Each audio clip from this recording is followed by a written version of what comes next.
तो नमस्कार, mission BPSC bye Bihari बाबू channel में आप सभी लोग का स्वागत है दोस्तों। जहां बिहार सरकार के द्वारा एक जो है पत्र अभी एकदम सर्कुलेट हो रहा है, जिसके अंदर में ये बताया जा रहा है कि बीपीएससी टीआरई 4.0 और बीपीएससी एडीओ एग्जाम जो है सिंगल स्टेज एग्जाम जो हो रहा था उसका जो है आपका पीटी और मेंस उसके अंदर में होने वाला है। तो आइए दोस्तों जानते हैं इस पत्र के अंदर में आखिर क्या लिखा है कि क्या क्लियर हो पाया कि बीपीएससी टीआरई 4.0 आपका पीटी और मेंस दोनों हो सकता है, उसका रास्ता साफ हो चुका है, या बीपीएससी एडीओ का एग्जाम भी जो है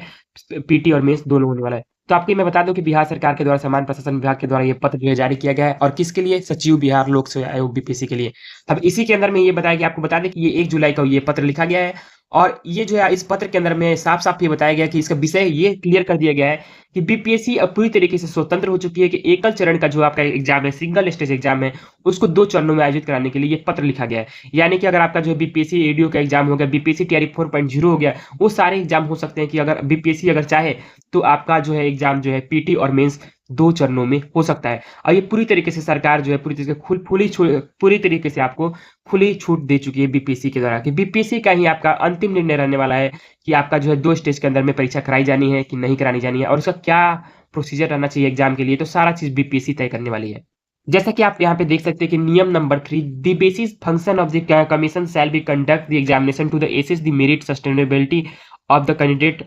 फॉर रिक्रूटमेंटेड टू सर्विस। या कमीशन जो है एग्जाम कंडक्ट कर सकती है, और वो भी अपना मेरिट बेस्ड सिलेक्शन करेगी सारे पोस्टों के लिए। अब वहीं 3(1)(c) के अंदर में ये बोला जा रहा है, in this regard commission shell announce the subject and scheme of the examination. जो भी स्कीम ऑफ एग्जामिनेशन है सब्जेक्ट का, वो सब जो है बीपीएससी अपना तय करने के लिए पूरी तरीके से स्वतंत्र है। और सबसे मोस्ट इंपॉर्टेंट है नियम 3(4), जिसके बारे में बात हो रही है कि द कमीशन में डिसाइड, कमीशन ही डिसाइड करेगी कि hold of an objective type preliminary test for shortlisting candidate the script for which all shall be evaluated by the OMR in the premises of the commission. यानी कि जितने भी आपके exam होने वाले थे वो ऑब्जेक्टिव एमसीक्यू हो सकता है, पीटी भी हो सकता है। अगर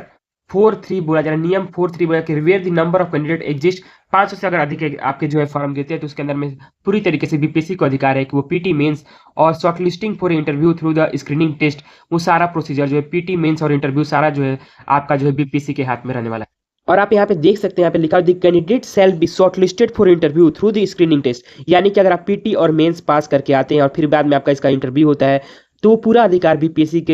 के ऊपर है कि वो पीटी कराती है, मेंस कराती है और इंटरव्यू कराती है कि नहीं कराती। तो बीपीएससी का पूरी तरीके से यहाँ पर आप पढ़ सकते हैं। उपरोक्त प्रावधानों के स्पष्ट है कि बिहार लोक सेवा आयोग स्वयं के द्वारा आयोजित की जाने वाली किसी भी परीक्षा एवं मानक प्रक्रिया को निर्धारित करने के लिए स्वतंत्र एवं सक्षम अधिकार आयोग के पास पूरी तरीके से है। तदनुसार बिहार लोक सेवा आयोग एकल चरण में आयोजित की जाने परीक्षा को 2 चरणों में आयोजित किए जाने के संबंध में निर्णय लेने के लिए स्वयं सक्षम प्राधिकार है। यानी कि बीपीएससी के पास जो है अब पास में आप बोला आपके पास, अब बीपीएससी के पास ये गेंद है कि आपका जो बीपीएससी टीआरई 4.0 है और बीपीएससी एडीओ का एग्जाम है, वो से फर्स्ट स्टेज और सेकंड स्टेज दोनों ही करा सकती है कि नहीं करा सकती। यानी कि पीटी और मेंस जो है अब पूरी तरीके से क्लियर हो चुका है कि बीपीएससी टीआरई 4.0 और बीपीएससी एडीओ के अंदर में हो सकता है दोस्तों। और इसमें किसी भी एग्जाम के अंदर में आपका इसके अंदर में पूरी तरीके से मैं आपको क्लियर कर दूं, इसमें किसी भी एग्जाम के बारे में नहीं बताया गया कि आप यहाँ पे देख सकते हैं, यहाँ पर कहीं पर भी आपको नहीं लिखा है कि बीपीएससी टी 4.0 के लिए ही ये जारी है या बीपीएससी एडीओ के लिए जारी है। तो इसमें आप सारे अफवाहों से आप जरूर दूर रहें दोस्तों। तो दोस्तों अगर जानकारी कैसी लगी हो तो वीडियो को जरूर लाइक कर लीजिएगा, और चैनल को मिशन बीपीएससी बाय बिहारी बाबू चैनल को सब्सक्राइब करना